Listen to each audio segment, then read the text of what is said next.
Hola, buenas tardes. Buenas tardes. Un placer, bienvenido. Muchas gracias, profesor. Un gusto tenerlo por acá. Muchas gracias. Igualmente. ¿Cómo ha estado usted? Bien, bien, gracias. ¿Y tú? ¿Cómo estás? Hola, Amanda, entre las primeras Ahí como siempre. estoy con mucho deseo de escucharlos. Bueno, mira, Amanda, voy a aprovechar para agradecer los últimos artículos que me has compartido, que la Sí. única diferencia entre uno u otro es que uno es mejor que el otro, pues.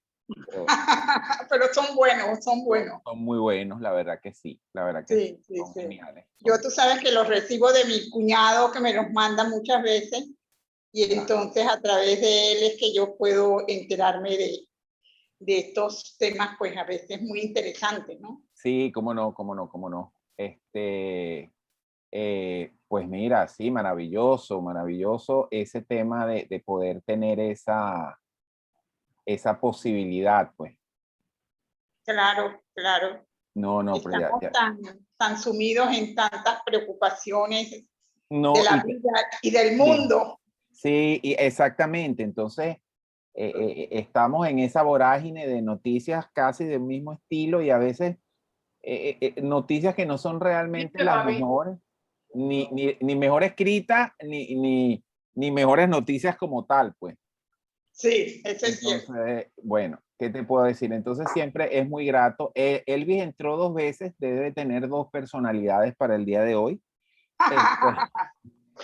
Qué gracioso. No, ya. ¿Qué películas buenas has visto que nos recomiendes? ¿Viste La Causa Justa? No he visto La Causa Justa. ¿Tú la viste? La tengo ahí pendiente. Elvis. La que Buenas acaban tardes, de ¿cómo poner en están? Netflix. Sí. Bueno, tengo buena referencia de ella. No sé Yo te digo, me gustaría que las personas amigas la vieran para que comentáramos. ok. Pero no es una película que en realidad pues yo me sienta satisfecha de haberla visto. Pero creo que debemos ver. Exacto. Yo creo que tal vez esa pueda ser la línea. Elvis, ¿cómo estás? Te veo con 2 personalidades, la tertulia positiva y Elvis. Bien, gracias, Félix. Ok. Lo que pasa es que creo que fue la señora Cecilia que se conectó con ese NIC y en este momento debe tener problemas. A ti te veo iluminado. Sí, por el fondo de atrás. Exacto, es el sol de atrás, ¿verdad? Sí. Estoy a contraluz. A Bien, contraluz, gracias. pero espero que sea solamente luz y no el calor, porque déjame decirte que hoy ha estado ese tema muy duro. Hirviendo. Miri, porque yo no me veo. ¿Por qué no te ves? Bueno, porque no has activado el video. Ah, claro. Estás como aquel presidente de alguna región en la cual estuvimos alguna parte de nuestra vida que dijo alguna vez: cuando cierro los ojos y me miro al espejo, no me veo. Ay, qué belleza. Eso lo dijo, no vamos a entrar en esos detalles. Eso lo dijo. Mira, Félix, te queda famoso esa chiva. Muchas gracias. Muy chévere, te ves muy guapo con esa chiva. No, bueno, pero la idea no es que yo me ruborice desde comienzos de la tarde. Bueno, para que sepa, yo siempre digo, si no digo nada, bueno, no es que no me fijo, pero realmente me pareció que te quedaba bien. Caramba, muchas gracias. Tú sabes que yo tuve barba muchos años en mi vida, exactamente más de 20. Ajá. Y entonces un día decidí quitármela por el tema de que me salía un pelito blanco, no, pero ya después de tantos años me dio como la nostalgia y dije, bueno, déjame ver cómo está este estado de situación y mira, me salió así. Bueno, toda blanca, está bicolor. Toda blanca y negra, clásico, pues. Claro. O sea que te has congraciado con tu barba. Me he congraciado, exactamente, black and white. Buenas tardes. Buenas, hola, buenas tardes. Hola, ¿qué tal? Gusto verle. Bueno, vamos a ver cómo está la audiencia hoy. Bueno, cuando yo entré, creo que estaban hablando del temblor, ¿no? ¿Te tembló? Muchacha, ahorita acaba de pasar un Nuevo mensaje de César un Sasson. grupo de temblores El mensaje horribles. es: hola Elvis, ¿cuál es la clave y datos de loop? ¿Qué es eso que suena? Elizabeth. Que hay hay un robot. 6.9 y 7 punto tanto, casi terremoto y no se cayó nada, gracias a Dios. Hola, Elvi, ¿cómo estás? Gracias a Dios que no se cayó Bien, nada. gracias, señora Amanda. ¿Y usted cómo está? Bien, bien, gracias, Elvi. Vamos a ver. Había un robot que hablaba ahorita mientras nosotros... Sí. Pero no. Ese era mi teléfono. Y es Ah, que Elvis está como con 3 personas a la vez, Padre, Hijo y Espíritu Santo. exacto. El Elvis 3.0, para ser más Sí. exacto. Imagínate. ¿Verdad que sí? Yo no sabía quién era. Caramba, ¿dónde estará mi contraparte? Es la pregunta a No, esta ya se, hora. ya se está conectando. Lo que conectando. pasa es que me acaba de enviar un WhatsApp preguntándome por el link y eso. Pero ya se lo mandé. Pero si yo lo mandé a Tertulia. Bueno, a lo mejor lo borraron o no sé qué pasó. Bueno, ¿sabe cómo es la Tú cuestión? sabes que esto, Cecilia, que el formato del Zoom de hoy es diferente a los anteriores. Bueno, eso se lo debemos al blanco y negro de hoy, que me lo mandó él porque estamos conectándonos con el Zoom de Félix. De Feli. Esa es la diferencia. Pero ¿por qué es diferente? A ver. El formato, la configuración es diferente, no sé. Es diferente. Porque cuando... yo lo envío, configuro con clave y este sin clave. Ese es lo único. No. Yo lo configuro con sala de espera y entonces ahí veo quién se integra. Hola, César. Hola, ¿qué tal? ¿Cómo están? Muy bien. Tu silencio me inquietaba en este inicio. Es que no ha confundido con el número de la... Hola, Carmen Belén, ¿cómo estás? Hola, ¿cómo están todos? Qué gusto de verlos. El gusto es mío. El gusto es Don mío. Félix, esa chiva. Hecha. Gracias. Hola, Sonia. Hola, César. Hola, Carmen Belén. Eli, mi amor, Amanda, Hola, Cecilia. ¿Cómo estás? Muy bien, Buenas tardes Luis. por ahí, ¿Qué tal? razón. Encantada de estar con ustedes y aprender bastante de lo que nos va a enseñar el profesor César y Félix. Bueno, esto si fuese un concierto de piano, sería un concierto a un piano y 4 manos. Vamos, es verdad, es verdad. Uno toca las notas agudas y otro toca la nota baja. Las notas bajas, exactamente. Déjame decirle que este tema de hacer seminarios a 4 manos y 2 bocas, ese tipo de cosas, no es lo que comúnmente se da y a veces no funciona porque, bueno, tiene que ver con ciertas sincronías de criterio, pero espero estar a la altura de lo que va a decir César para no quedar aquí por fuera.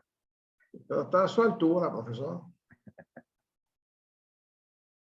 Bueno, vamos a la expectativa de ese cuarteto de hoy. Bueno, 4 manos. 4 manos, 2 cabezas, 2 bocas.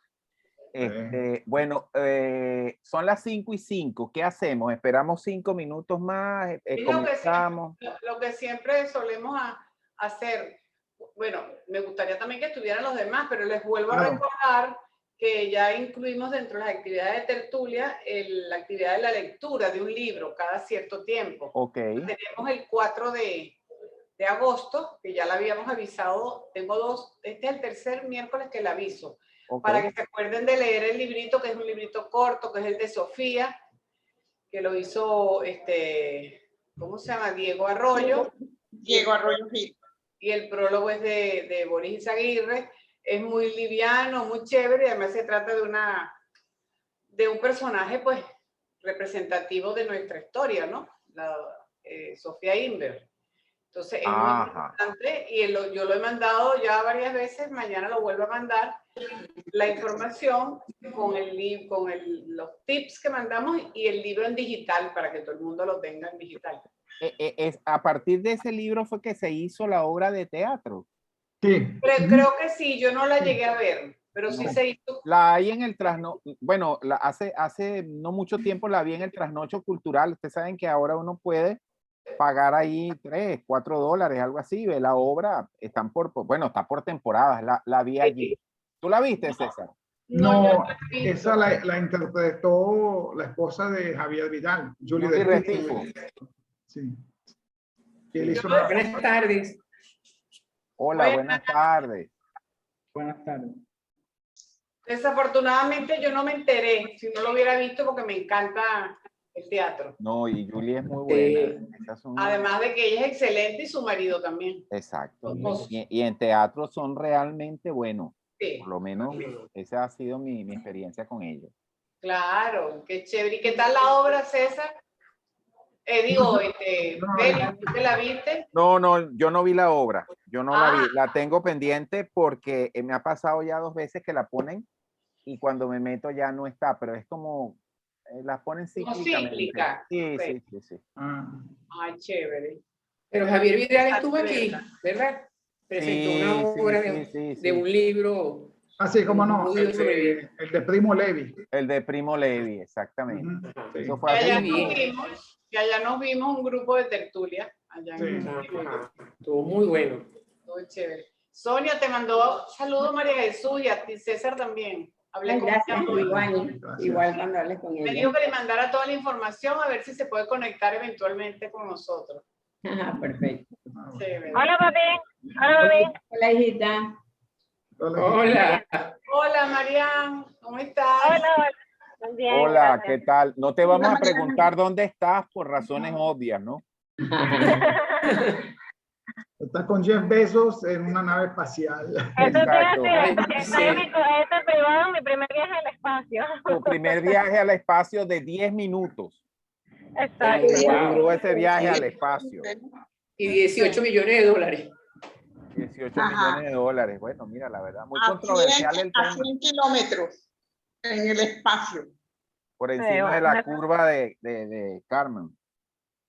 Amanda, ya había una señora de 82 años, así que hay oportunidad todavía para nosotros. Bueno, es el fin de los superhombres porque si una persona de 82 años pudo ir y regresar bien, Claro. eso hasta ahora había sido, bueno, son otro tipo de misiones, ¿no? Pero tenía que haber una condición física particular, un entrenamiento. Claro, estar en el espacio como han estado los astronautas que conocemos, hay pérdida de masa muscular, pérdida de volumen óseo y todo eso, de manera tal que 10 minutos me imagino que no afectan, pero de todas maneras cualquiera a los 80 y tantos puede subir y bajar, bueno, vaya usted a saber cómo.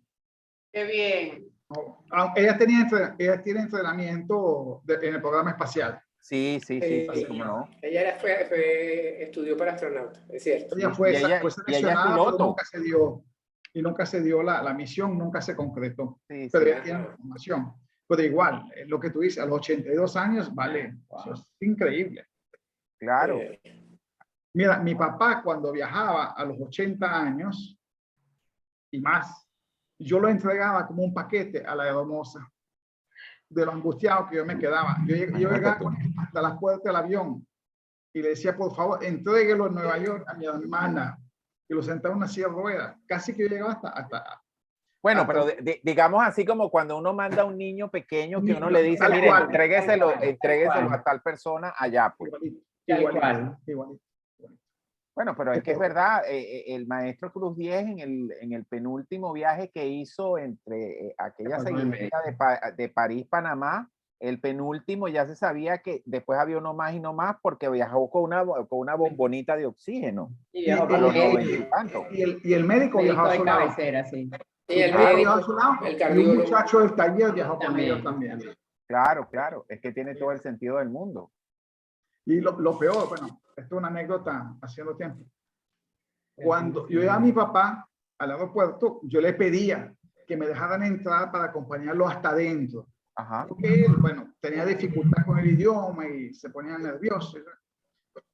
Y entonces las autoridades me decían, bueno, pase, pues. Pero una vez adentro, me agarraban los DCs o como quiera que se llamen. Ajá. Dame un favor, cómprame ahí una botellita de whisky. Dice, coño, ¿cómo te vas a comprar una botella de whisky, chico? tengo que presentar un pasaje. No, no, tú estás adentro, no vas a presentar nada. Compro una botella de whisky, dámela. Imagínate tú, te estoy hablando de, bueno, de la época de Chávez, por supuesto, eso fue hace 20 años.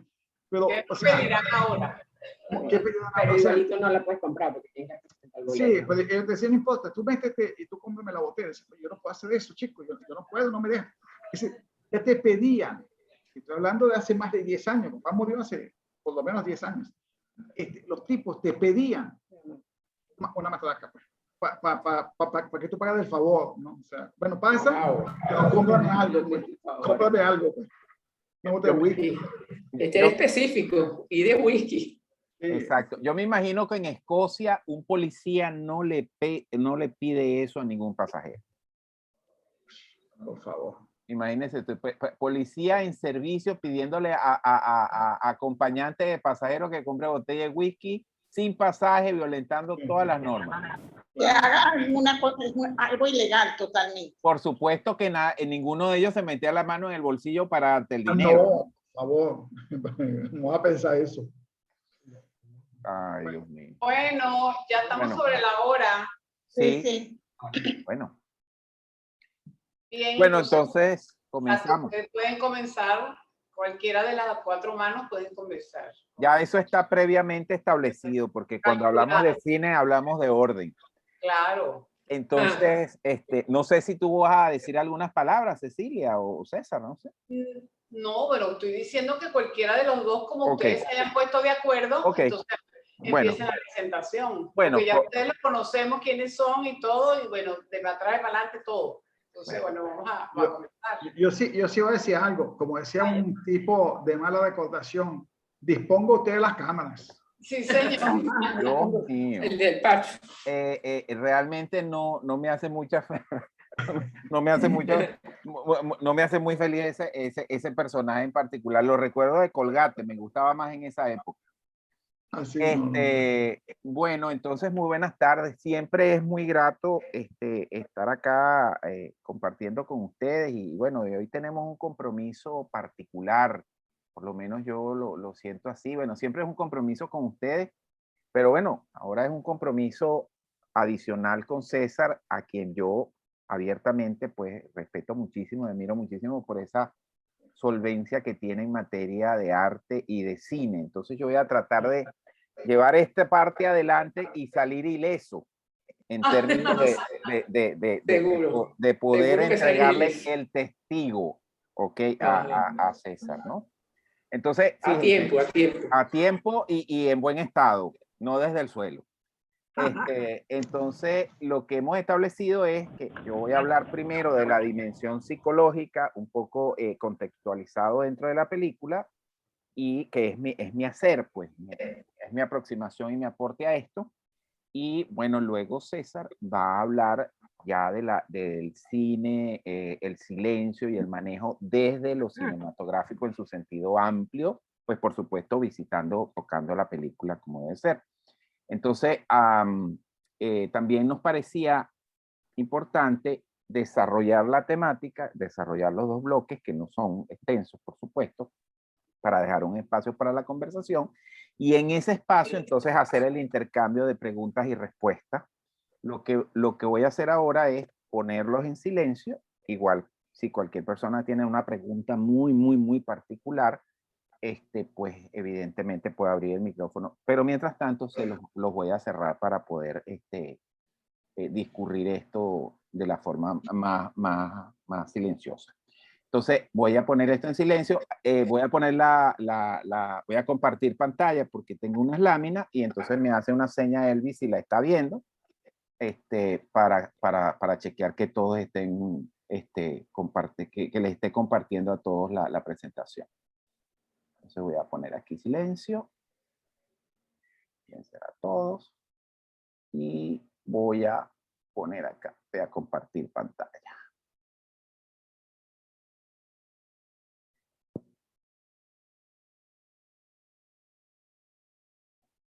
Acá. Ok. ¿Se ve la presentación? Ok, perfecto. Entonces, fíjense algo, ¿no?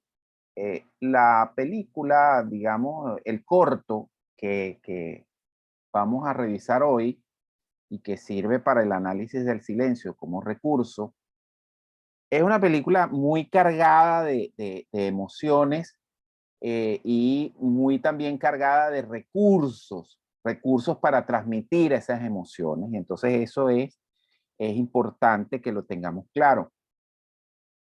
Como quiera que sea y a manera de contexto, y comienzo ya por allí, el hecho de que el silencio sea la premisa para el desarrollo, en este caso de este corto, y haya sido la herramienta para desarrollar en el cine en sus comienzos, en el siglo XX y un poquito antes, las películas, no quiere decir que el silencio sea ausencia de comunicación y mucho menos ausencia de conducta. De hecho, no hay estados de no conducta. Las personas cuando no están hablando, están transmitiendo una información distinta a la que pueda verbalizar. Nos hemos desarrollado verbalmente a lo largo de miles de años, pero eso no quiere decir que cuando guardamos silencio, vuelvo y repito, no estamos transmitiendo información. De hecho, hay gestos muy poderosos que pueden transmitir muchísimo más que una palabra, y hay contradicciones entre lo que uno puede verbalizar y los gestos de la cara y las posiciones del cuerpo. Eso está lo suficientemente abordado en la literatura psicológica y digamos en la psicología de lo cotidiano, pues. Entonces, fíjense que es importante este tema del manejo de las emociones, que es el fondo y la estrella de este corto, de reciente elaboración, de reciente realización. Quienes lo han podido ver se darán cuenta de una cosa que es muy poderosa. Pueden transmitir en 10 minutos, porque si llega hasta el minuto 10, casi 11, del resto son los créditos y la introducción. Transmite tanto y uno le quedan tantos mensajes y lo pone uno a pensar que sería impensable decir, mira, pero es que necesitaba que dijeran algo. Para nada, para nada. Se transmite poderosamente eso que ellos quieren transmitir allí. Entonces vamos a analizar las emociones a la luz de ese corto. Lo primero que les quería comentar, ya entrando directamente en el tema, es que para efectos de lo que es la comunicación y cómo el hombre se ha desarrollado, el hombre como lo conocemos genéricamente tiene 70.000 años en un estado similar al que tenemos ahora. Misma conformación ósea, misma conformación pondoestatural, de repente en algunas regiones más alto, a veces más chico, pero dotado con las mismas características, con un cerebro más o menos similar, que no tenía muy bien alojado en el cerebro por algún mecanismo evolutivo la dimensión del habla. El hombre, ya les digo, hace 70.000 años era más o menos así como estamos nosotros ahora, pero hace 50.000 años aprendió a hablar. Entonces, entre 70.000 y 50.000 hay una franja de 20.000. Entonces uno podría decir, caramba, ¿y cómo hacían?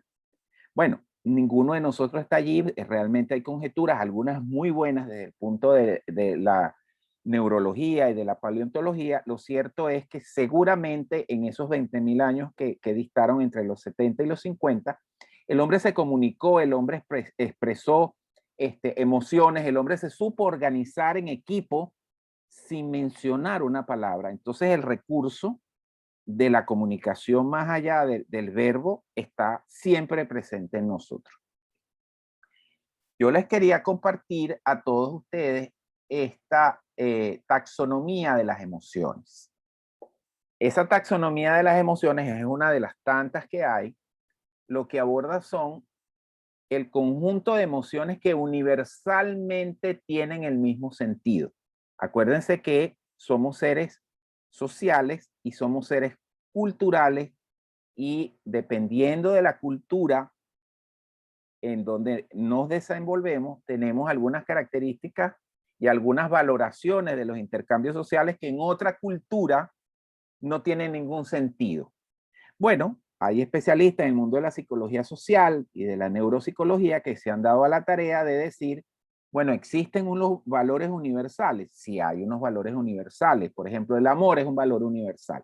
que se expresa de una manera muy particular en una cultura y otra, entre un género y otro, en diferentes partes de la Tierra, pero tiene la misma valoración.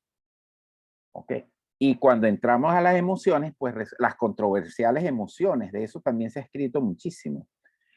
Hay una suerte de 6, 7, algunos dicen hasta 8 emociones que son universales, comunes a todo el mundo. Esta taxonomía de las emociones de Plutchik, que es un psicólogo que investigó esto desde la década de los 80, bueno, la graficó en forma de flor y entonces cada pétalo responde a una dimensión de emociones. Yo les remarqué a los efectos de esta conversación las dos dimensiones donde hace más acento el corto al cual nos estamos refiriendo en el día de hoy.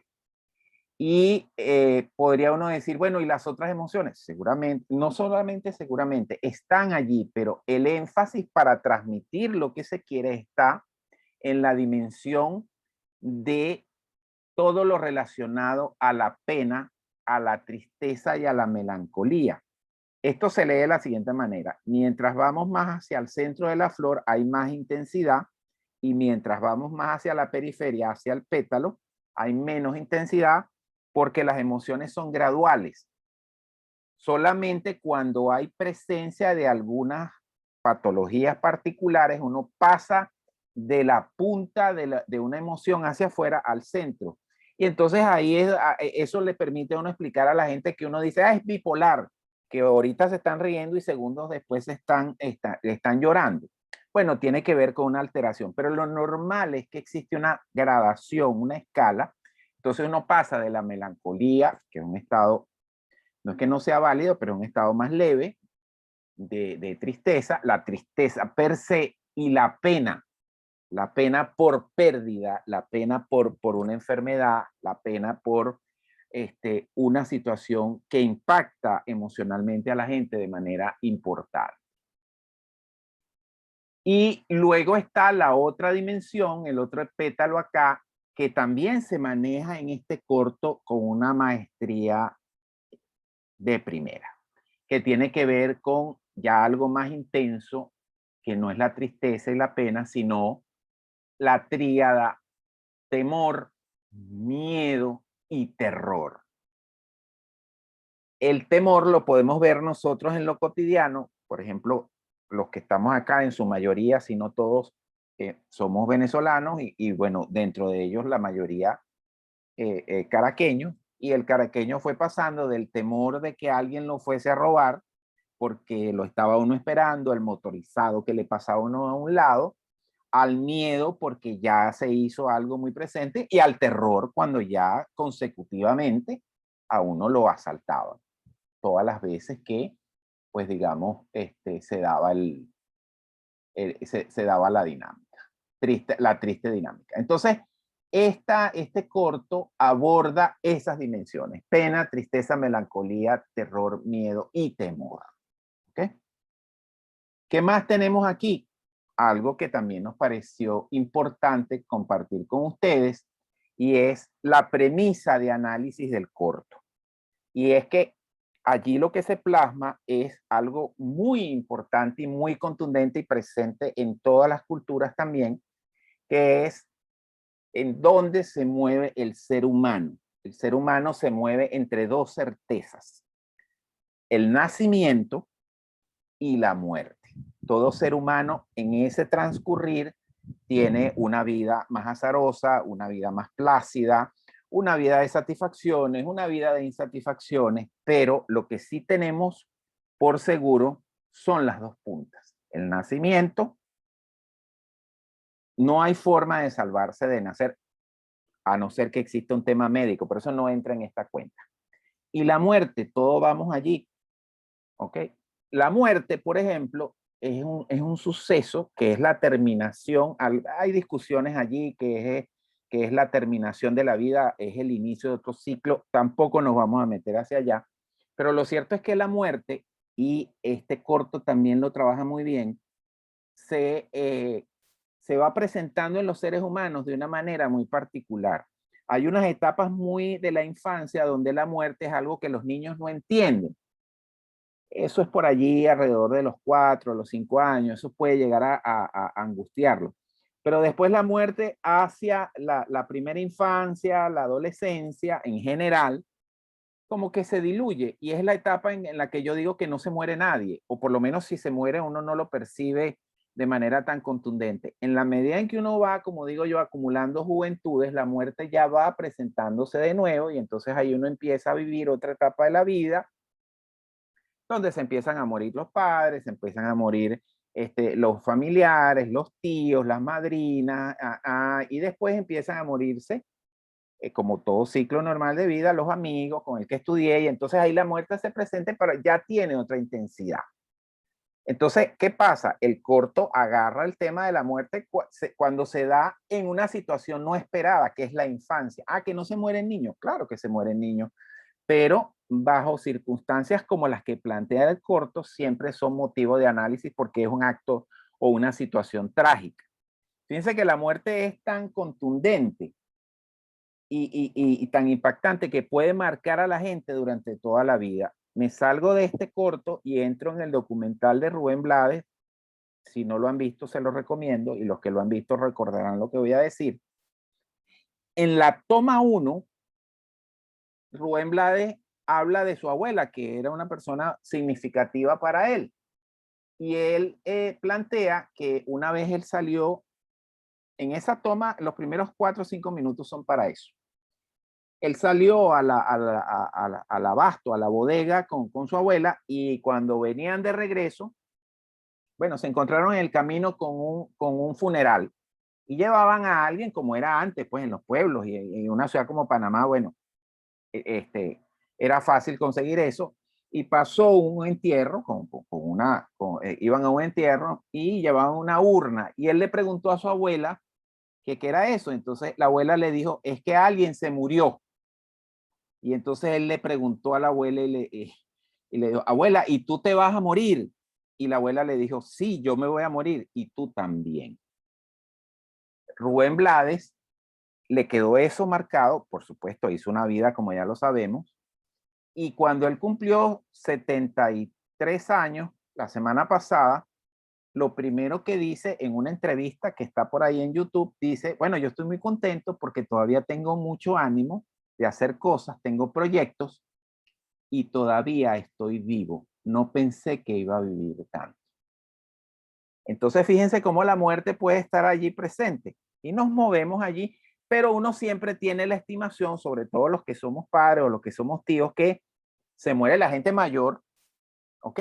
Se muere la gente mayor en una etapa de la vida y lo asumo con resignación, y nacen los niños y los niños, bueno, los niños son felices y se mantienen el tiempo así. Aquí se rompe ese hilo. Entonces, aquí entramos entonces en materia con este tema, que tiene que ver con algo muy poderoso, muy fuerte, que es cómo afrontar el duelo, y la película, el corto lo aborda de una manera impresionante. Aborda el duelo y cómo podemos entender el duelo como un proceso estrictamente psicológico, muy emotivo, al que nos enfrentamos tras las pérdidas. La pérdida, en este caso, de una persona muy importante, muy contundente, que es una niña en este caso, pero puede ser la muerte de un padre, puede ser la muerte inclusive de una mascota muy querida, pero en este caso es muy contundente porque es una niña muy pequeña todavía, ¿no? Y a ese duelo nos enfrentamos todos, tarde o temprano, como ya lo acababa de mencionar, y viviremos eso a lo largo de nuestra vida. A lo largo de nuestra vida van llegando personas a nuestro círculo emocional, pero van partiendo otras. El duelo, para entenderlo de una manera precisa y un poco contextualizar esto, ya después César dará el elemento cinematográfico a esto, parte de la negación, sobre todo en esta etapa de esta niña que muere en un acto de violencia en un colegio. Entonces, lo primero que sucede es que hay una negación. Después hay una situación de ira, rabia. ¿Por qué sucedió esto? Es de los elementos más intensos de las emociones, porque es un fenómeno casi que incomprensible. Eso tiene un ciclo también que puede ser más o menos corto. ¿Cuánto dura? Dependiendo de una serie de situaciones, la fortaleza, la entereza psicológica, el entorno familiar, la culpa, todo eso. Después hay una fase de negociación donde la gente empieza a tener contacto con la realidad, empieza a asumir que esa persona, en este caso esta niña, ya no va a estar. Doloroso, pero es parte de la realidad. Y es un fenómeno estrictamente psicológico. Luego de esa negociación y de ese contacto, de asumir, de aterrizar, como a veces coloquialmente uno lo refiere, viene un fenómeno de depresión. Y en algún webinar que he tenido la oportunidad de compartir con ustedes, la depresión se puede definir fácilmente como un exceso de pasado. Entonces uno vive en una añoranza, cuando la niña estaba, cuando nació, cuando la llevamos al colegio. Entonces eso está allí y este corto lo maneja y sin palabras. Y luego viene una etapa de aceptación, de asumir la pérdida y de seguir adelante y de reconstruir los trozos de emociones que puedan quedar por allí y seguir adelante. Entonces, bueno, todo eso sucede en esta película sin palabras, solo con música. Entonces, yo aquí les voy a compartir unos análisis de algunas tomas de la película. Fíjense la longitud de la mesa. La longitud de la mesa está realmente puesta así, no para reflejar ostentación. Las mesas largas en muchísimos contextos literarios y cinematográficos se manejan de una forma muy particular, opulencia, el periodo barroco, todo ese tipo de cosas. Pero aquí lo que ellos quieren demostrar o plasmar directamente es la incomunicación. Fíjense, de extremo a extremo, cada uno sumido en su procesamiento de la partida de esa hija. Y eso es otro elemento importante, cómo manejar la ausencia. Y a los efectos del autor, a los autores de este corto, cómo manejo el que no procesamos, el que no comunicamos, el que no conversamos. De esta manera muy sencilla, una línea larga que viene a hacer la mesa, ¿no? Los colores también ayudan. Y después entonces uno empieza a ver cosas como esta, la ira. Fíjense, no se están comunicando, pero cada uno adentro tiene eso que uno denomina coloquialmente sus demonios internos, toda esa rabia, y entonces yo te reclamo por qué pasó, si la hubiéramos llevado, si no la hubiéramos llevado. Y el diálogo externo sigue siendo este que está aquí, contenido totalmente, pero esto da cuenta de la estructura de las emociones internas de la gente, gráficamente. Además, muy imponente. Fíjense las dimensiones que hay, ¿no? Y seguimos sin hablar. Después viene, en ese periodo de manejo de la ausencia y de negociación, eso no es tan matemático ni tan estructurado como yo se lo dije. A los efectos de un análisis, para entenderlo, se plantea así, pero eso es una cosa espectral. ¿Qué hace él ahí a las afueras de la casa? Bueno, está recordando a través de un espacio y de un color. Fíjese que aquí lo que predomina son los espacios sepia, ¿no? Y en derivaciones de negro y de gris, y aquí hay un punto azul, ¿ok? Y ahí hay un recuerdo para los que vieron el corto, donde ellos jugaban al fútbol, y en una de esas ella patea el balón y le tumbó la pintura. Y él viene y uno recuerda, y los seres humanos somos así, recordamos, le conferimos a la estructura física, a la ropa, a las comidas, a los olores, a la persona que se fue, y ahí lo plasman, y no hay necesidad de palabras. No hay necesidad de palabras.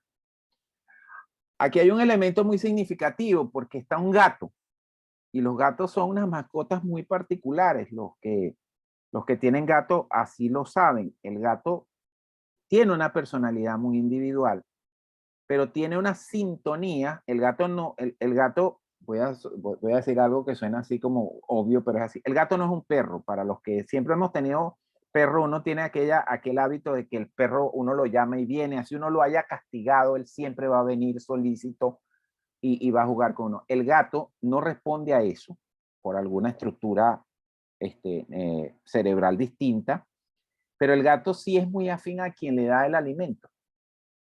Y ahí hay un vínculo, y entonces está esta parte que está entre lo espiritual, esotérico, pero que refleja esa carencia que también puede padecer la mascota. Y fíjense, sin diálogo, además que un diálogo para el tipo de corto que es puesto en un gato aquí, hubiese roto el discurso rápidamente, y lo asocian a una música que se activa cuando sale saltando una pelotita allí en la escena del corto. Pero fíjense, seguimos con los tonos sepia, pero está el tema de los afectos y digamos que esa mascota también siente esa ausencia, ¿no? Bueno, aquí nos acercamos al clímax de la dinámica y es esa escena donde, bueno, la vamos a llevar al colegio, el colegio que siempre es un sitio muy plácido, donde ellos la están entregando, y fíjense cómo esto es parte de esa negación y de esa depresión y de ese tratar de resolver el pasado que nos lleva a deprimirnos si no la hubiéramos llevado, si la hubiésemos protegido, si la hubiésemos para compensar, y como no se compensa, pues uno se sume más en la melancolía y en la depresión per se. Fíjense cómo va ella, muy solícita, muy de buen ánimo, una niña feliz, con una sonrisa, y fíjense las caras de angustia de estos padres que la madre, miren la longitud de esto. Yo voy a llegar antes, que si a alguien le va a pasar algo que sea a mí. Es un ejercicio fallido, pero está reflejado allí. Contundente esto, ¿no? Es una niña de 10 años. 10 años es nada. 10 años es el comienzo de una vida en lo más mínimo. Está allí comenzando, y fíjense que lo único que está aquí coloreado es la edad, ¿no? Pero fíjense toda esa carga, toda esa felicidad, todo eso está en esa psique de esos padres. Y después de todo ese transcurrir, bueno, pues viene este periodo de conciliación, que es la aceptación. Ya ella no está, estamos aquí en el cuarto recordándola, y fíjense cómo con el artificio del color y la unión de las siluetas que pasan de aquella mesa tan larga, asumimos en conjunto esto porque es un tema de pareja, son sus padres, y ella pues digamos que ilumina y los une. Fíjense, la madre, el padre y ella en medio de la dinámica, iluminándolo a gusto de las creencias y las aproximaciones que uno tenga de la vida después de esta. ¿Ok? Saliéndonos del discurso de lo emocional, fíjense que aquí hay un mensaje directo que los autores no quisieron dejar por fuera. Todo es sepia, todos son derivaciones de gris, negro.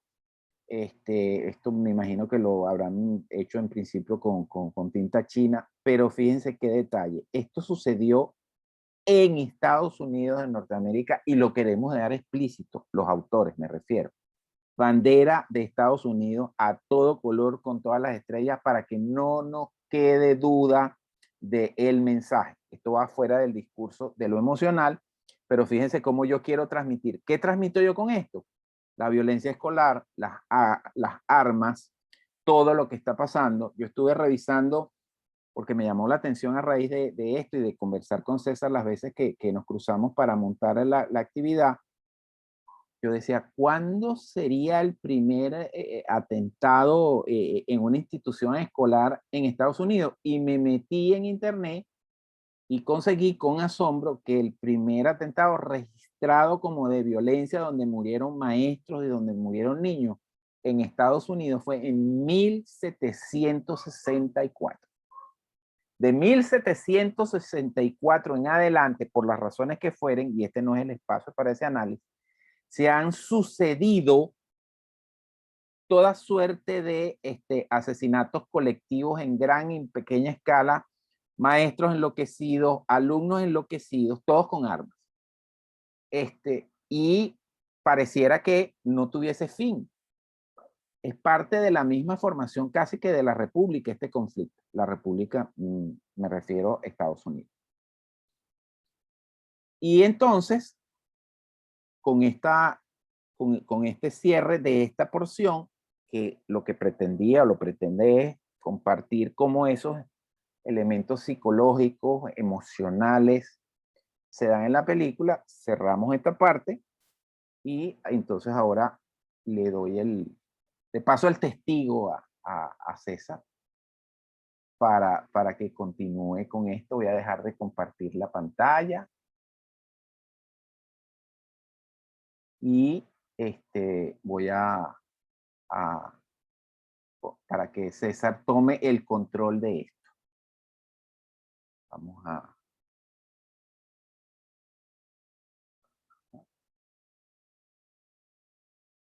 Okay. Bueno, César, te dejo el testigo. Gracias, gracias. Fue muy buena la presentación tuya. Por mi parte, yo voy a abordar la conversación a partir de la narrativa, ¿no? O sea, lo que es el guión o el silencio como recurso narrativo en una película. En este caso, esta película. Yo no voy a entrar en el detalle de la película como tal, como lo hizo Félix, sino voy a hablar más bien de generalidades, ¿no? Voy a empezar por comentar, esta mañana, hablando con un personaje, coincidentalmente hizo un comentario que decía, interpreta mi silencio. Es decir, eso del silencio es una cosa, como dijo Félix, bien vieja, ¿no?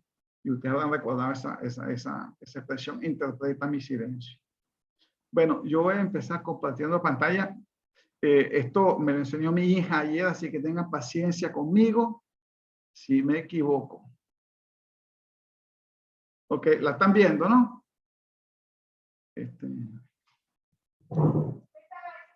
¿Sí se ve? Ok, están viendo la imagen. Sí. Okay. Perfecto. Quiero comenzar mencionando a Francis Ford Coppola, el director de Padrino 1, 2 y 3, Apocalipsis Ahora, que es un cineasta a quien yo admiro profundamente, ¿no? Y él decía, cuando vayas a hacer una película, trata de resumirla en 2 o 3 palabras. Vaya, que es una tarea bien difícil, ¿no? Resumir una historia en 2 o 3 palabras es muy difícil. Pero si logras condensar tus ideas y hacerle lo más sencillo posible, vas a tener éxito. Cuando yo les digo a ustedes, por ejemplo,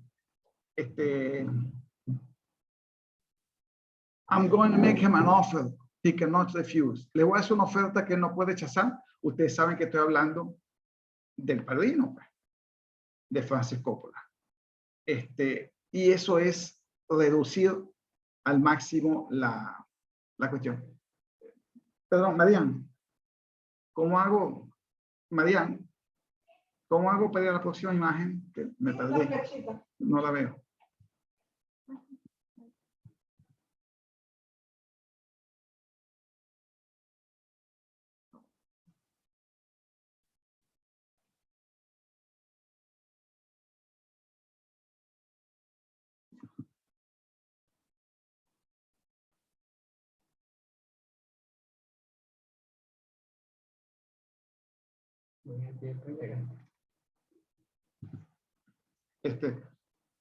Ahí se ve. Como hago cada vez que voy a cambiar. Ahí se ve.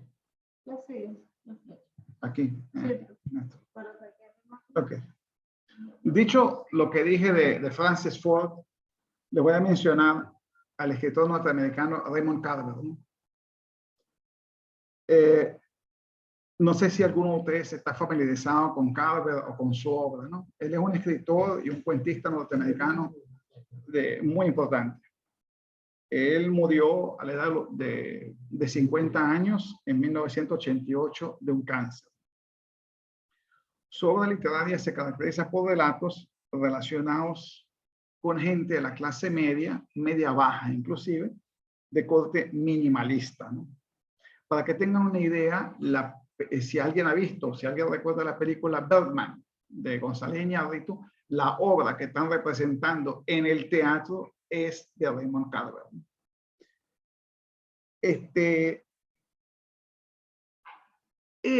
Carver inició una cosa que se llamó el realismo sucio, porque él no era tan preciosista como otros escritores, sino que él te echaba toda la historia de una vez de frente.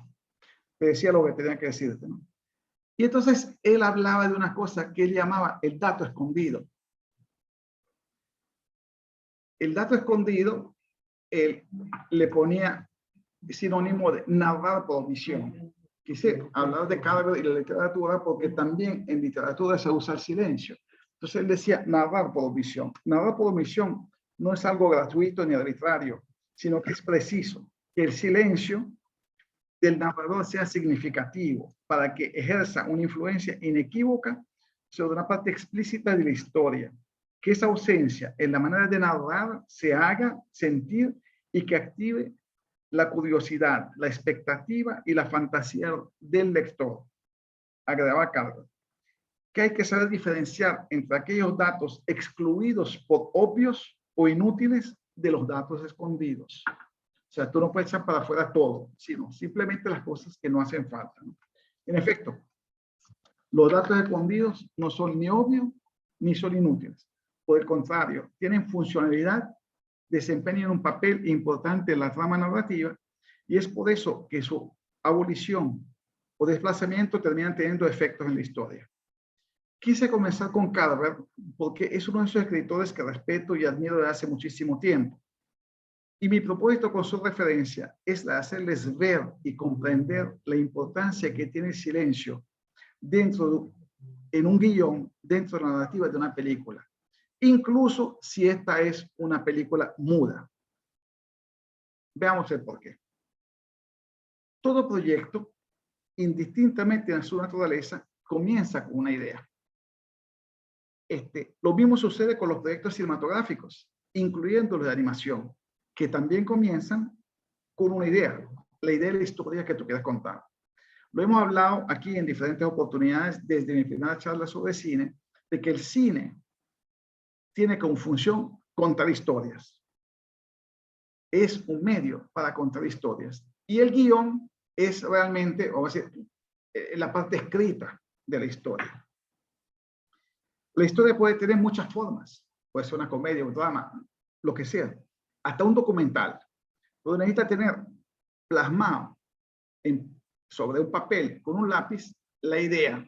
Y eso se le llama guión.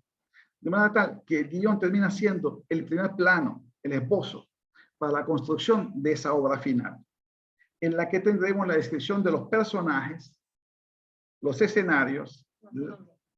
¿No se cambió? Los personajes, los escenarios, las escenas, los diálogos y demás información necesaria para crear una película. Esto es una idea, para que tengan una idea, de más o menos cómo se ve una hoja de guión.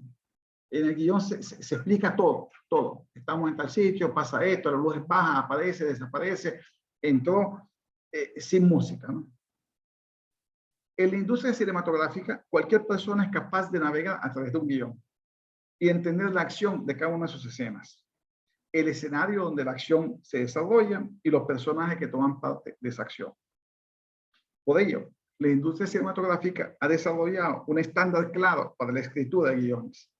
El formato del guión permite una fácil lectura de estos.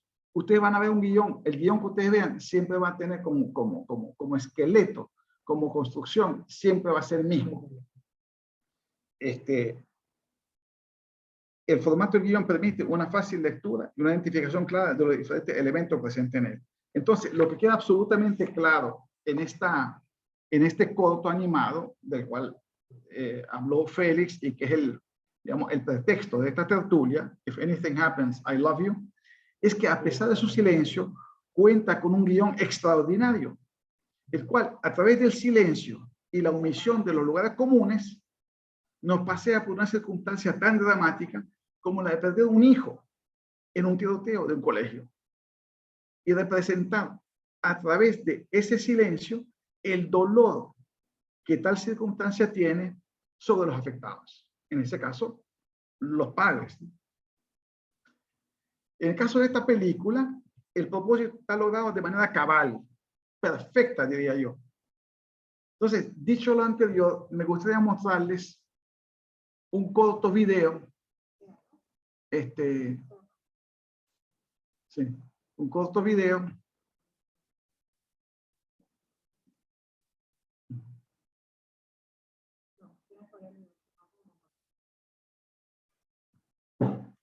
El video está abierto. Sí.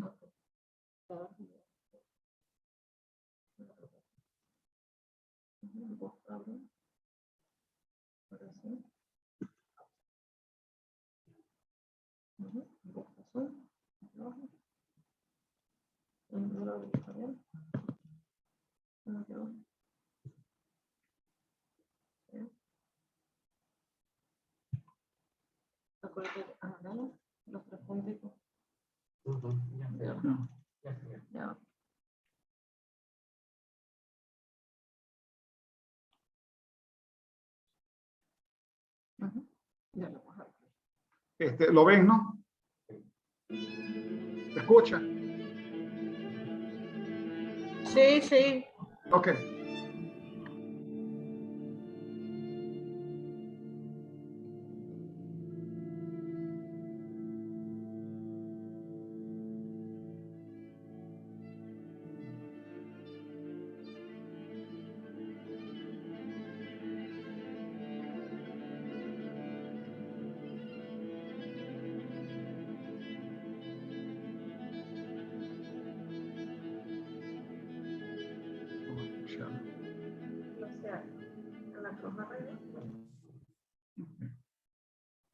Okay. Este es de Moonlight, creo que se llama, la película sobre el niñito negrito y eso, ¿no? Ustedes ven el efecto que tiene el silencio en esa escena. Todo lo que le transmite la mamá a ese muchachito, por lo que le está reclamando y la cara del niño que no responde y se va. Más allá de eso, bueno, hay una cantidad de colores que maneja Jenkins en esta película que son realmente especiales. Bueno, dicho lo anterior, me gustaría subrayar de que el cine mudo es mucho más que una sucesión de planos sin la voz de los actores. El cine mudo ha sido por excelencia una forma de transmitir emociones puras por medio de expresiones en el rostro y la expresión corporal de sus intérpretes. Por ejemplo, les hago una pregunta. ¿Creen ustedes que sería lo mismo una escena de Chaplin con bigote o sin bigote? ¿O una escena de Chaplin con o sin su sombrero? ¿O con o sin su bastón? La respuesta seguramente va a ser que no es posible. En la actualidad, la inmersión sin anestesia en el cine mudo, como lo fue el caso de este corto, puede ser muy dura para nosotros como espectadores, porque vaya que tenemos que admitirlo, no estamos acostumbrados a tanto silencio. Nos cuesta apartarnos de la palabrería cotidiana. Aún así, al cabo de unos minutos de proyección, los prejuicios son superados por la calidad de la producción y nos permitimos regresar al nivel más primitivo de la comunicación, el del lenguaje de las imágenes y el cuerpo, como lo mostró Fede recientemente. Como dice aquel viejo proverbio chino, una imagen vale más que 1000 palabras. Todo esto apoyado, insisto, de nuevo, en un excelente guión que ni siquiera se escucha. El último día se mandó al chat 4 videos, ¿no? Se comenzó con el Chaplin, que fue el primero, y se mandó por una razón sencilla, porque tiene un intertítulo. Sale una leyenda que dice, "He's crazy". El intertítulo es un recurso narrativo que se usaba en el cine mudo. En esta película, el intertítulo es el mensaje del teléfono. If anything happens, I love you. Se les mandaron otros, el de la tarjeta con el ramo de flores, usa el intertítulo en el sentido de que cuando cae la tarjeta al piso, ustedes saben de qué se trata y a quién iba dirigida la tarjeta. Y concluye el remate de la historia. El del avioncito de papel usa el intertítulo como recurso cuando el tipo se mete en la computadora y al final cuando la niña abre el avión y ve el mensaje, ¿no? Es decir, el recurso narrativo viene siendo el mismo desde los tiempos de Chaplin. El espectador necesita alguna orientación para entender el uso del silencio. El del teléfono es un poquito distinto, ¿no? Me gustaría comentarle entonces que se han hecho varios estudios sobre el tema del sonido y del cine mudo, entre muchas otras consideraciones. Y se ha determinado que el 55% de nuestra comunicación se apoya en el lenguaje corporal. Imagínense ustedes, el 55% se apoya en el lenguaje corporal. Con lo cual queda más que claro que el lenguaje del cuerpo es fundamental para hacerse entender. Tanto así que se impone sobre la palabra misma. Sin embargo, el restante 45% en esos estudios lo han clasificado de la manera siguiente.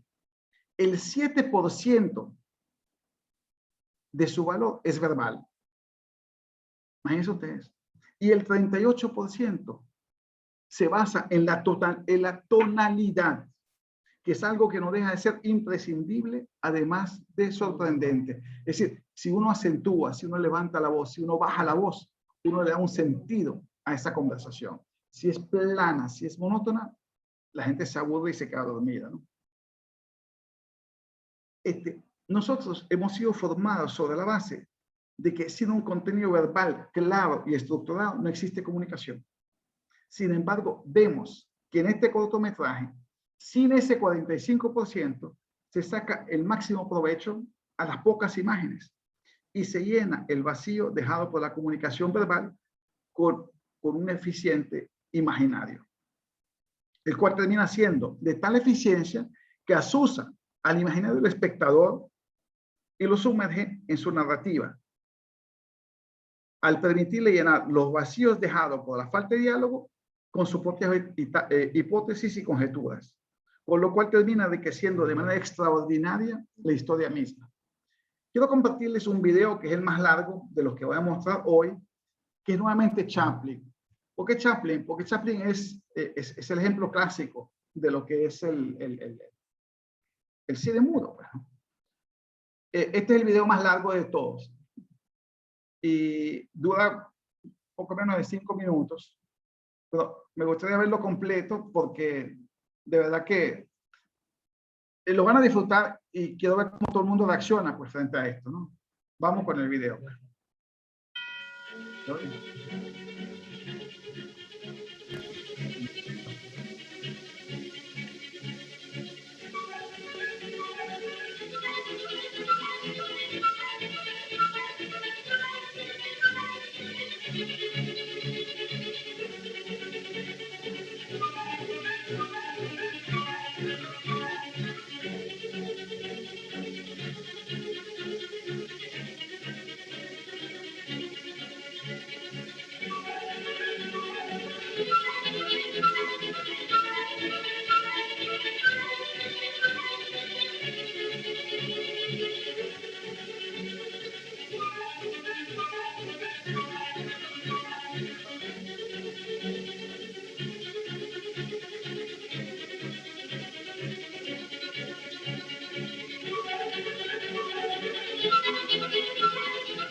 Ok. ¿Vieron todo lo que son capaces de hacer esos tres personajes en ese adín? Bueno, yo las veces que lo veo me río realmente porque me parece que es extraordinario. Y no dicen nada. Y todo lo que hace, suena la campana, deja sonar la campana, se esconde, muestra pánico, temor, recibe golpes, se reanima nuevamente, se vuelve a ver que Balboa tumba al tipo, el tipo se vuelve un porfiado, sube y baja. Es una escena realmente completa. Bueno, quiero agregar entonces que una película no es muda porque carece de diálogos. Porque vaya que hemos visto muchísimas películas que tienen poco diálogo, pero son lo más lejano a ser una película muda. Por ejemplo, el cine de Bergman es un cine casi silente. Más bien es de expresión, de sentimiento, de expresiones faciales. La película japonesa, La Isla Desnuda, de 1960, es totalmente muda, totalmente muda. Silent Movie, de Mel Brooks, de 1976, no sé si alguno de ustedes la habrá visto, es casi muda. El artista, de Michel Hazanavicius, que es la última, la más reciente, del 2011, es muda, salvo al final, que expresan unas palabras. Kubrick ha hecho un uso eficiente del silencio en sus películas. Uno de los mejores ejemplos de ello es 2001, Odisea del Espacio, de 1968, que es una película de más de 3 horas de duración y que tiene apenas un diálogo de 20 minutos, sumados, ¿no? 2 minutos. O Barry Lyndon, de 1975, que también dura más de 3 horas de duración y los diálogos son cortos. Pero allí Kubrick introduce un elemento distinto en la narrativa de su película. Introduce lo que se conoce como un narrador omnisciente. El narrador omnisciente es un narrador que está presente y que ve y sabe todo. Todo lo que va a pasar, todo lo que pasó, todo lo que está pasando. Y entonces él narra la acción de la película. Quiero mostrarles, compartir con ustedes una escena de Barry Lyndon, ¿verdad?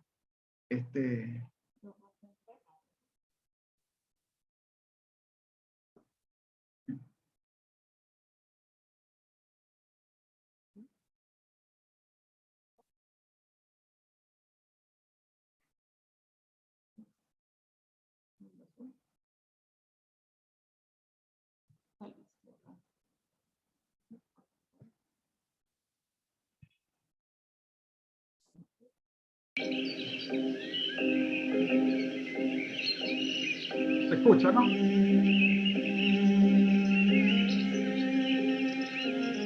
5 years in the army and some considerable experience of the world had by now dispelled any of those romantic notions regarding love with which Barry commenced life. And he began to have it in mind, as so many gentlemen had done before him, to marry a woman of fortune and condition. And as such things so often happen, these thoughts closely coincided with his setting first sight upon a lady who will henceforth play a considerable part in the drama of his life. The Countess of Linden, Viscountess Bullingdon of England, Baroness Castle Linden of the Kingdom of Ireland, a woman of vast wealth and great beauty. She was the wife of the Right Honourable Sir Charles Reginald Linden, Knight of the Bath, and Minister to George III at several of the smaller courts of Europe. A cripple wheeled about in a chair, worn out by gout and a myriad of diseases. Her ladyship's chaplain, Mr. Runt, acted in the capacity of tutor to her son, the little Viscount Bullingdon, a melancholy little boy, much attached to his mother.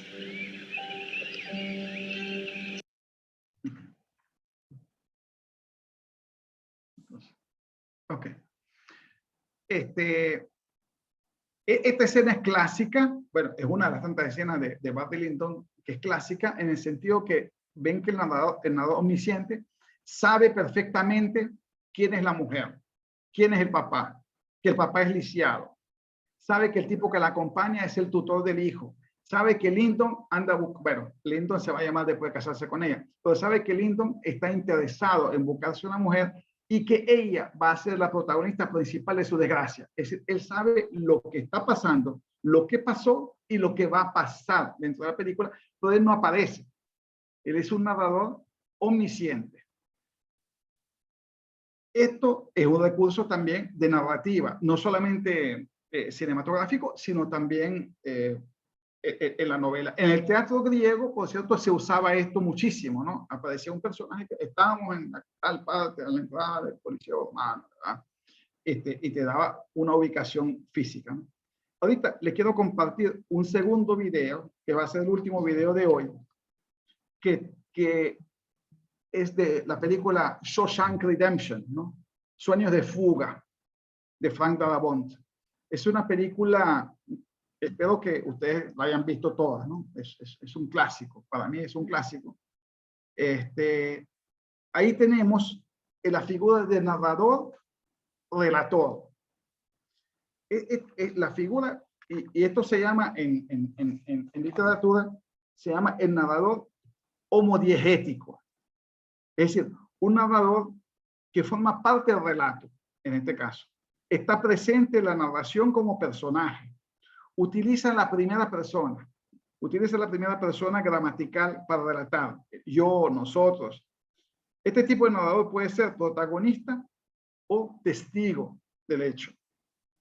Este narrador homodiegético tiene plena conciencia y facultad para narrar lo que está sucediendo y lo que sucedió en el pasado. Entonces, no puede conjugar a futuro, ¿no?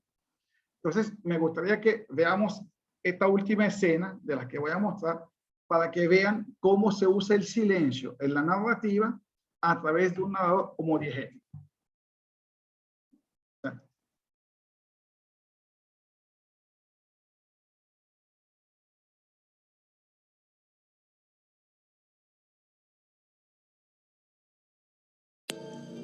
It always makes me laugh.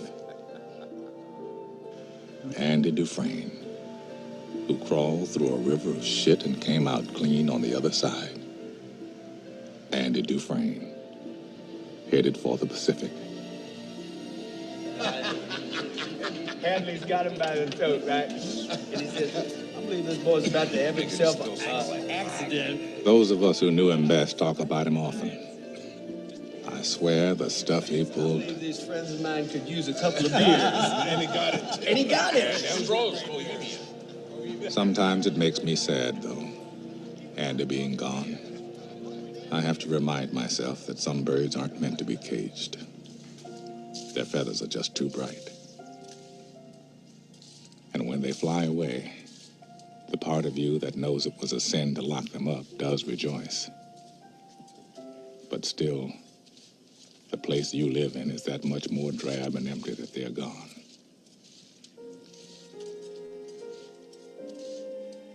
I guess I just miss my friend.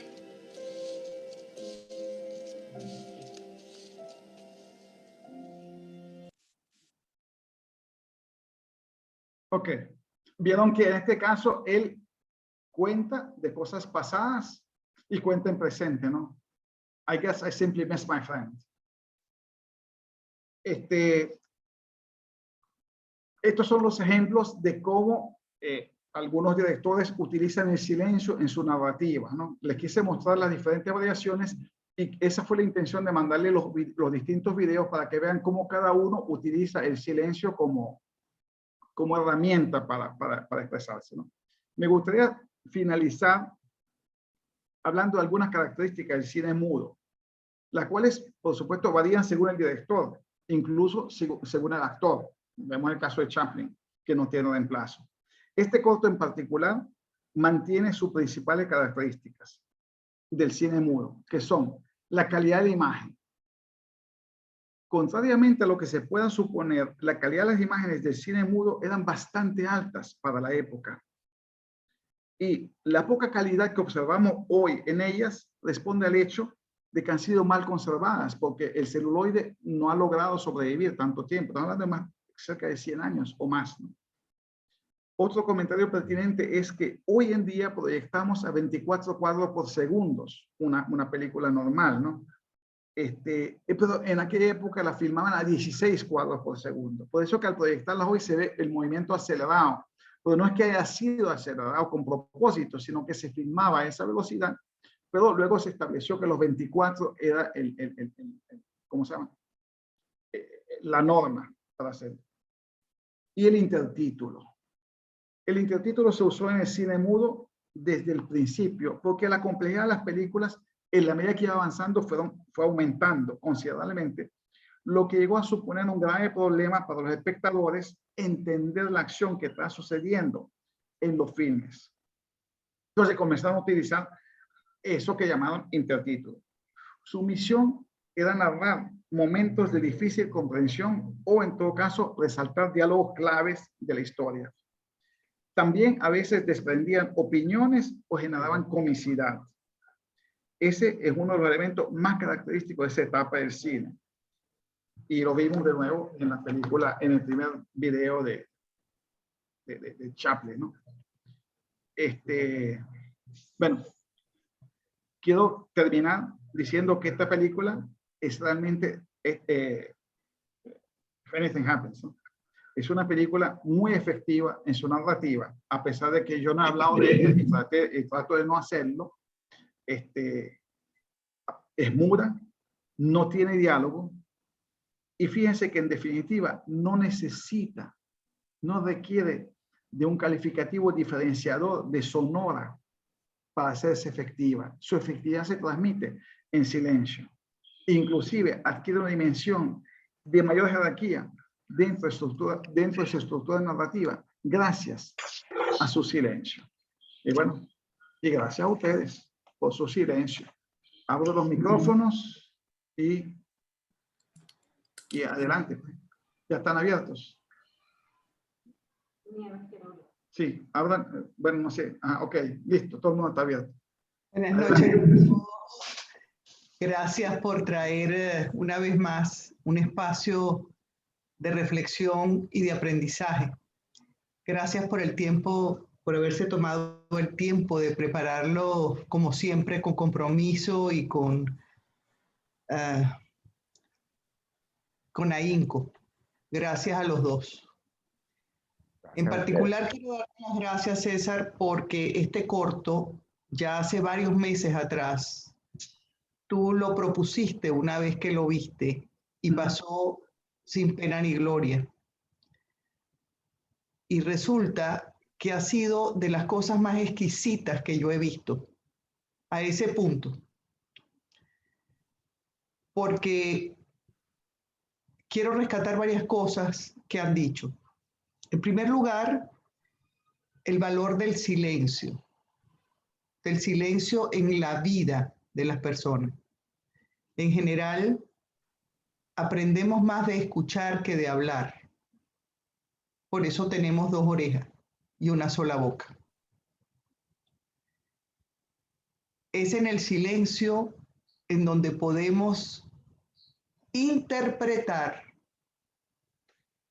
y desde ahí percibir cosas que de otra manera no lo hacemos. Tú bien dijiste que el lenguaje es solo el 7% de la comunicación.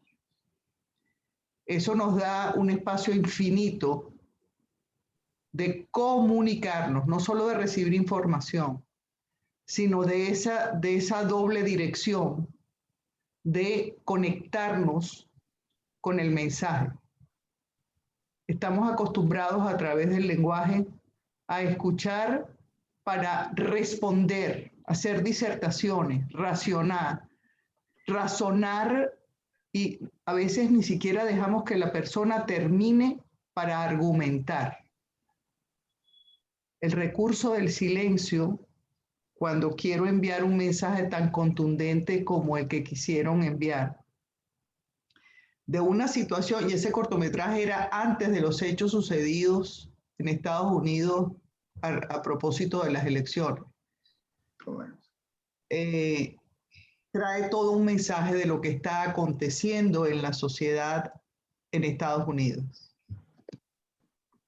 El que esté la bandera al final, elevada, con una base de la educación, es que estamos enseñándole a las nuevas generaciones.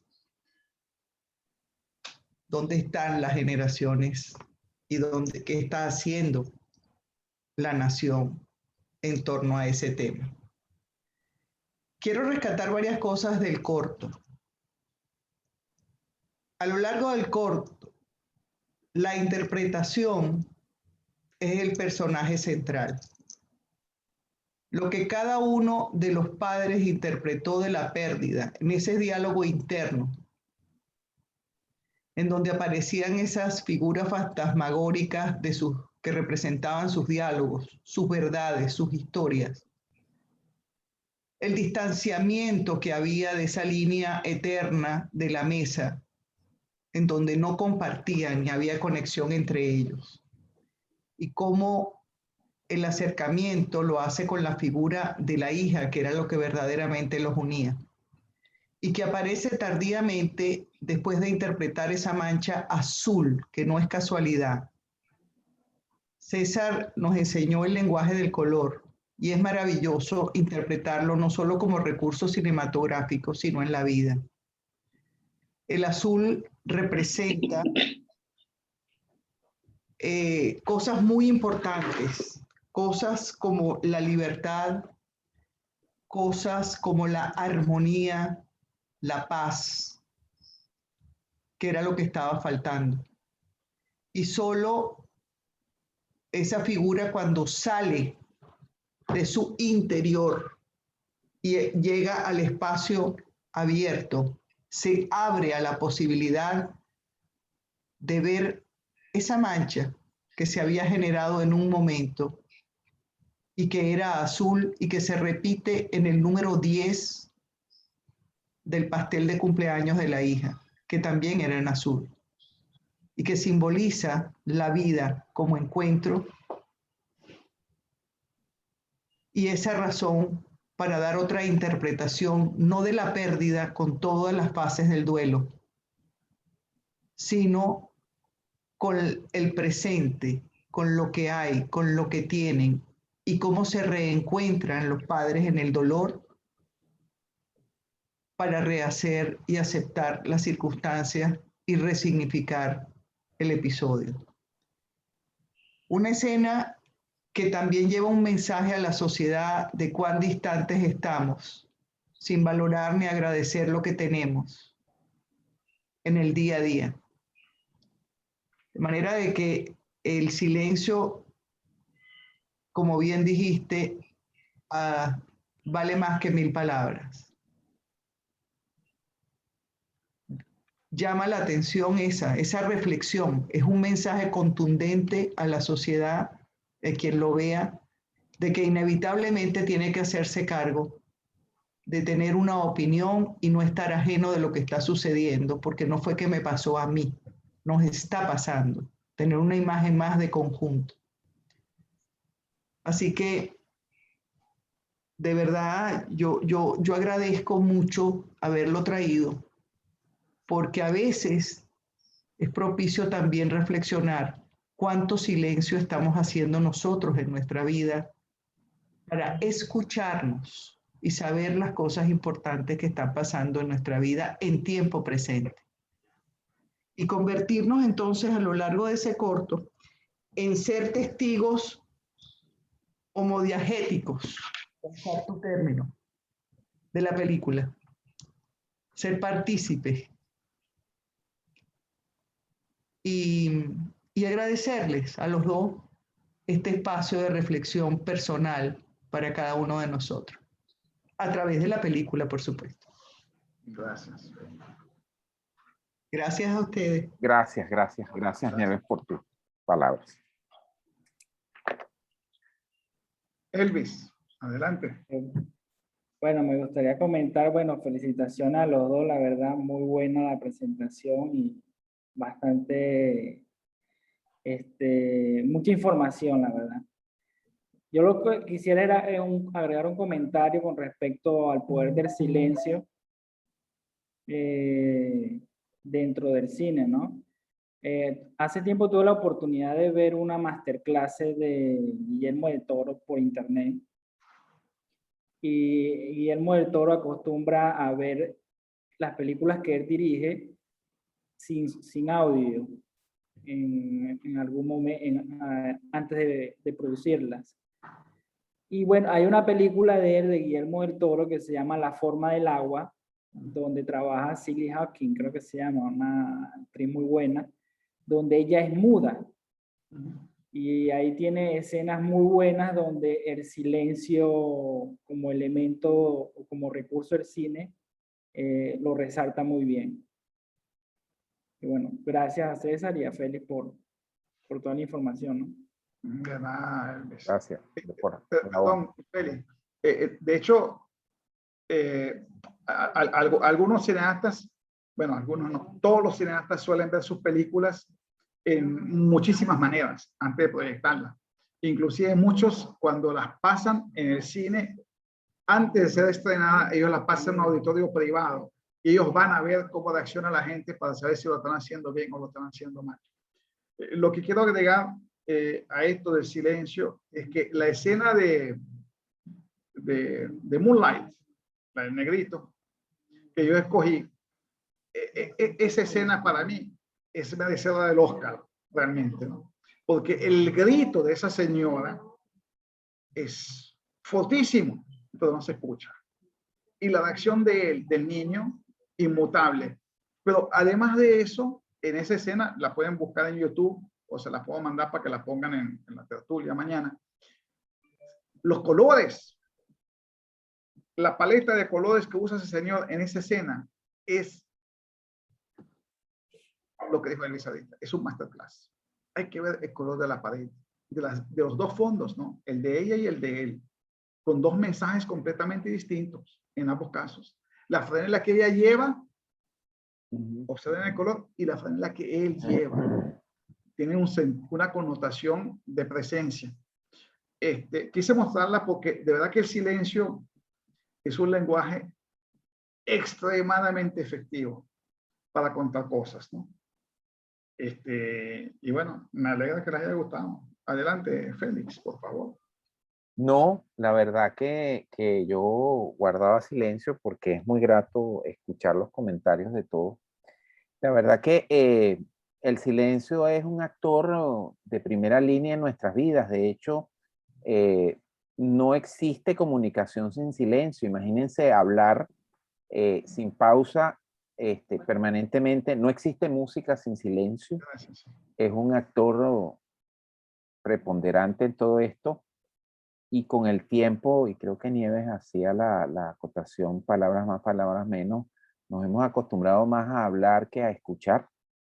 Y la verdad que yo creo que en estos tiempos donde uno escucha cosas totalmente fuera de sí y donde la primacía está y es motivo a veces de orgullo hablar, yo cada día hago más la reflexión de que uno no debe perder oportunidades para quedarse callado y poder escuchar realmente, inclusive escucharnos a nosotros mismos, ¿no?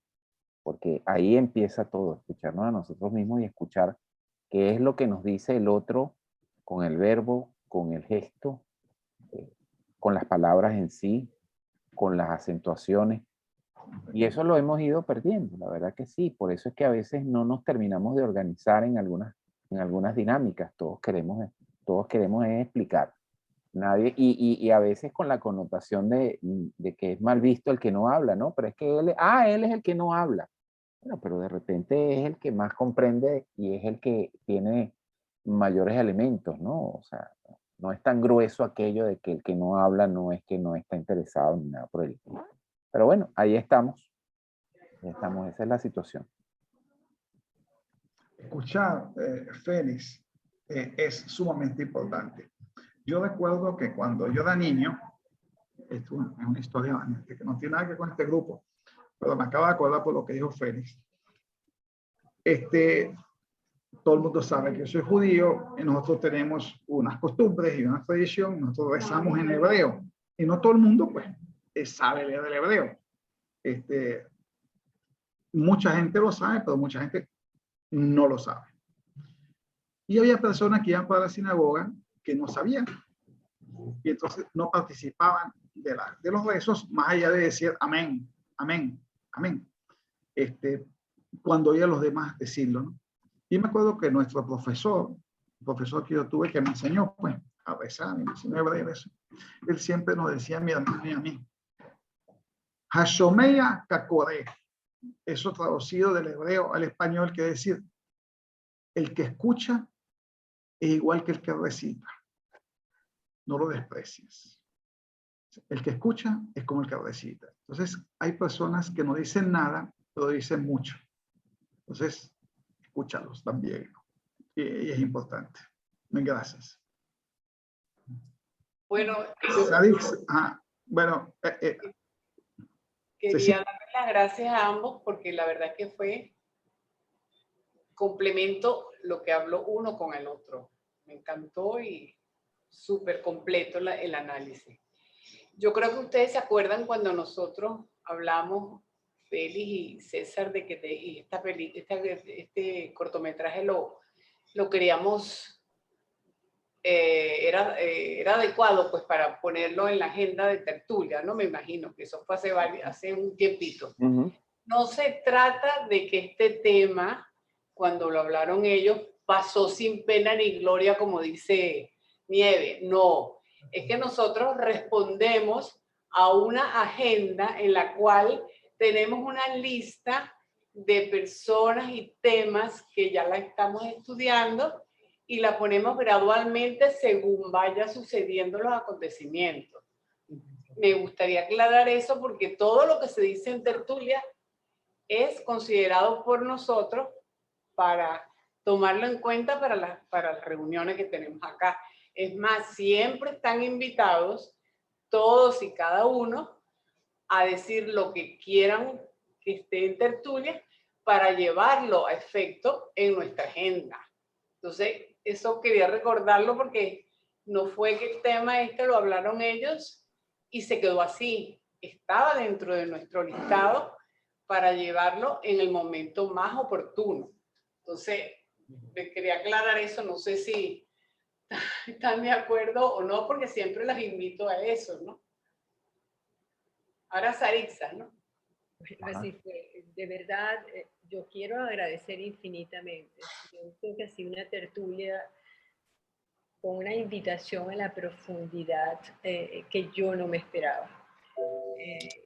Y bueno, quería quizá transmitir un poco lo que siento en relación al silencio. Yo siento que lo que un director quiere expresar en un corto como este tan maravilloso y en cualquier película, siempre hay una bidireccionalidad. O sea, yo pienso que cada uno de los espectadores pone en ese silencio su propia percepción y su propia interpretación vivencial de ese silencio. Y eso es lo que me parece tan enriquecedor, porque estoy segura que en un auditorio como este, cada uno de nosotros le puso o le quitó a esas escenas dependiendo de esa subjetividad de cada uno. Así lo veo yo y quería de alguna manera compartir. Sí, eso es evidente, Sarisa, es que si tú no participas emotivamente de cualquier espectáculo, es porque no lo sientes, que es lo que yo decía, una película no es muda porque es silente, es muda porque tiene un diálogo fallido, puede estar hablando de principio a fin los actores y tú lo que estás lo he visto mucho en el cine, la gente está chateando, viendo su Facebook y haciendo cualquier cantidad de cosas porque la película no les llega, ¿no? Pero cuando la película te llega, pues no hace falta que te hable. Te está hablando a tu yo interior. Y eso sí es importante. Además, como el silencio es muy poderoso y está sometido a la interpretación de la mente, ¿no? En teatro, dicen, los que hacen teatro, dicen que si quieres mostrar un dragón en el escenario, no muestras un dragón, muestras una parte del dragón para que el que está sentado cree en su mente todas las partes del dragón que lo conforman. Entonces, eso también forma parte de eso, ¿no? Sí, así. Es correcto. Y el silencio no solamente es la ausencia de palabras, sino de algo más complejo y nosotros estamos dotados a la fecha para eso y es la ausencia de significados. A veces que hay gente que habla mucho para esconder algo y no para explicar. Y hay cosas que no, y en ese transitar, lo que sucede es que el significado no llega porque esa no es la intención. Hay una recreación de esto que yo estoy diciendo en aquella célebre escena de Charlie Brown oyendo a su maestra, ¿no? Mientras la maestra habla, a Charlie Brown le llega un y de ahí no sale porque no tiene ningún significado para él. Y simple y llanamente casi que se aprecia más el silencio y el silencio transmite una cosa, elementos más poderosos que a veces verbos encendidos. Yo a veces hablo en el tema de liderazgo, de discursos que empiezan y terminan, y pasa con nuestros líderes políticos y con nuestros líderes comunales y organizacionales. La gente habla de cosas como, por ejemplo, la siguiente: los he convocado porque me parece que las circunstancias ameritan una serie de reflexiones en tanto y en cuanto todos estamos comprometidos con la yo anteriormente dicho. No dije nada. No dije absolutamente nada. Y yo puedo hacer allí, a partir de eso, múltiples interpretaciones. El hablante no está interesado en comunicar nada, muestra abierto desinterés por las personas y hubiese sido realmente más provechoso el silencio.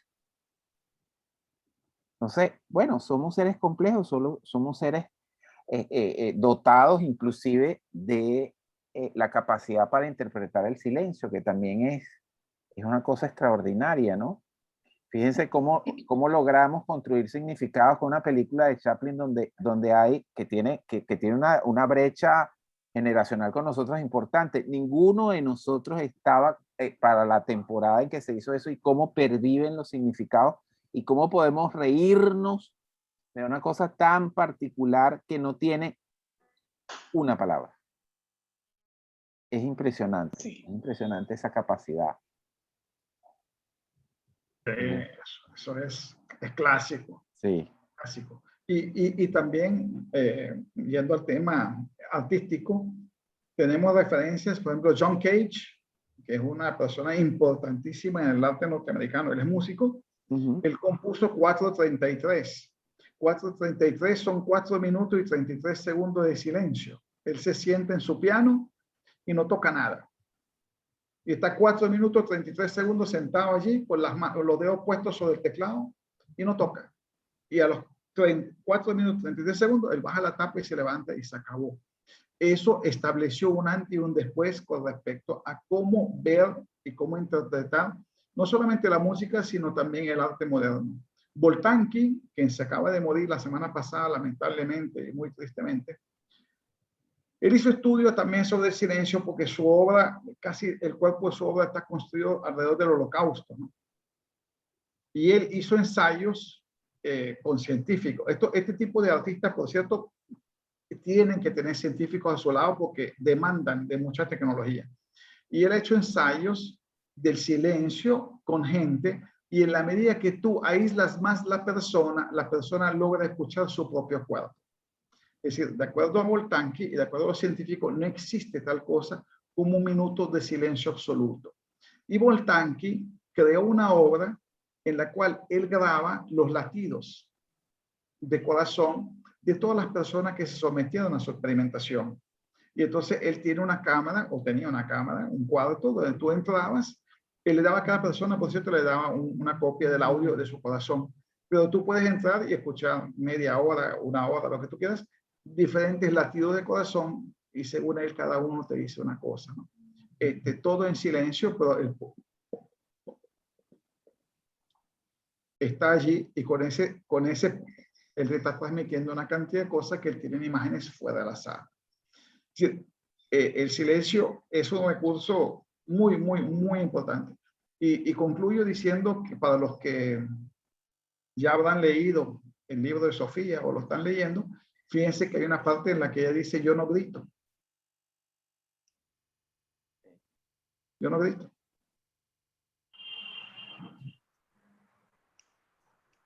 Adelante, pues. Sí, alguien decía por allí en el marco de lo musical que el silencio era perfecto. No le sobra ni le falta nada. No le sobra nada. No le sobra nada. No le sobra nada. Sí. Tema para pensar este. Señor. Bueno. Me alegra que les haya gustado. Sí, sí. Qué bueno. Como siempre. Bueno. Pero una cosa sí les voy a decir, tomado también del libro de Sofía, que lo dice allí. Dice, mi mamá me enseñó, bueno, no sé quién me enseñó, si mi mamá, que realmente fue un ejemplo para mí, o los curas que me enseñaron. Pero en lo personal, lo digo públicamente sin pena. A mí me enseñaron a lo que yo vaya a hacer, que lo haga bien, como dice Sofía. Si no lo hace bien, mejor no hacerlo. Absténgase. Sí. Misión cumplida. Me disculpo, yo estoy ocupado, no puedo. Pero de verdad que sí, o sea, uno trata, de verdad que uno trata, y estas cosas, se los digo, sí, o sea, estas cosas parece mentira, pero preparar esto para hablarles a ustedes media hora o lo que sea, detrás de eso hay horas preparando esto. Claro, por eso es mi agradecimiento siempre a todos ustedes, porque eso no es fácil. No es fácil. Se lleva tiempo y se necesita identificarse con lo que estamos haciendo acá. Si tú no estás identificado, mira, no te importa presentar algo que esté bueno, regular o malo. Así como es. siempre a uno le gusta que esté todo apuntando a la excelencia, por Claro. eso uno tarda tiempo en organizar sus cosas. Y uno busca hacerlo de la mejor manera posible, porque de verdad que las medias tintas, por lo menos conmigo, no van. Claro. No. Además que preparar esto es una muestra de aprecio y de agradecimiento, ¿no? Es el agradecimiento por el tiempo que la gente le dedica a esto, porque sabemos que cada quien anda en su dinámica, y es una muestra de aprecio, porque no es llegar acá y decir 3 o 4 cosas para salir del paso. Entonces, es mejor abstenerse a salir a hacer eso, ¿no? Aquí fue un reto adicional porque, y lo digo porque en el tipo de actividad que yo hago, a veces es muy difícil combinar a los hablantes, ¿no? Por aquello de que uno no sabe cuáles son al final los patrones. Es muy difícil esa persona que tiene por hábito hablar por encima de cualquier cosa y por el que tenga al lado, así uno hable con él toda la semana. Eso es un dolor de cabeza. Entonces, el escoger el tema y después hacer la conjunción de ideas y de conceptos donde esto fluya para que el discurso sea uniforme, la verdad que es toda una aventura y yo la verdad que estoy muy, muy agradecido con César por esa posibilidad de haber construido este discurso, este diálogo para ustedes. No, gracias a ti, Fer. Y además, yo sé que tú andabas ocupado todo este tiempo. Y yo esta semana, bueno, desde la semana pasada y esta semana, he estado también particularmente ocupado. Ustedes saben que yo no trabajo, ¿no? Pero tengo amigos que me llaman desde Caracas, desde cualquier... César, escribí un textico. César, escribí una presentación. César, hazme esto. Y la verdad que lo hago por cariño. Yo le puedo decir, no, chicos, yo no puedo, no tengo tiempo. Pero de verdad que lo hago por cariño, ¿no? Y me comprometo a hacerlo y trato de hacerlo lo mejor posible. Y los tipos que, bueno, siempre hay algunos que no me dicen nada, me dice gracias y no dice más nada. Pero la gente queda satisfecha y no lo entrego hasta que, no sé, y de verdad que tenía, y todavía tengo, ¿no? Pero tengo unas cosas acumuladas y le dije a Félix esta semana, oye Félix, la verdad que me voy a tener que trasnochar porque como decíamos en arquitectura, vamos a tener que trasnocharnos porque tenemos entrega. La entrega será hoy. Bueno, además que César puso sobre la mesa pues su calendario y me dijo, estoy acogotado de trabajo. Frase de mi más remota infancia. No, pareció mentira. Pero tú sabes que yo por lo menos, yo agradezco eso. O sea, de verdad que a veces me dicen, yo no, agradezco que me llamen y que me pidan cosas porque me estimula.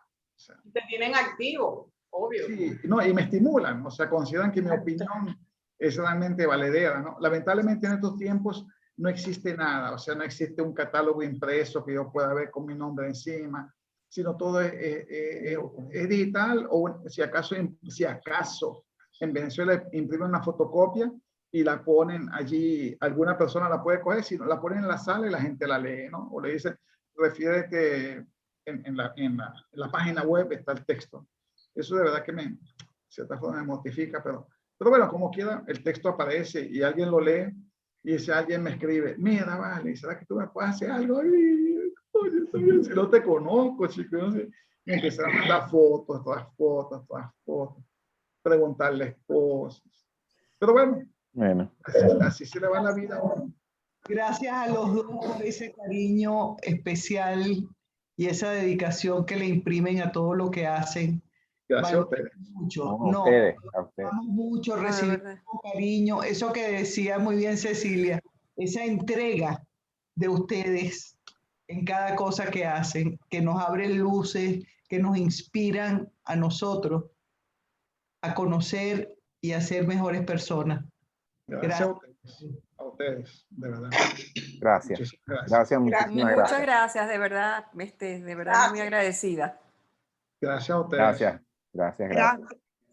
Como siempre aprendimos un montón. Nosotros también. Agradecida, Félix y César, por sus tiempos y transmitirnos con tanto corazón que le ponen a todas sus exposiciones. Gracias. A ustedes, de verdad a ustedes. Claro que sí. Así que se preparan para la próxima amenaza que vendrá pronto. Bueno, buenísimo. En el 2022. Exacto. Quedamos a la espera. Sí, señor. Bueno, un placer. Hasta luego. Bye bye. Chao. Una delicia, la verdad.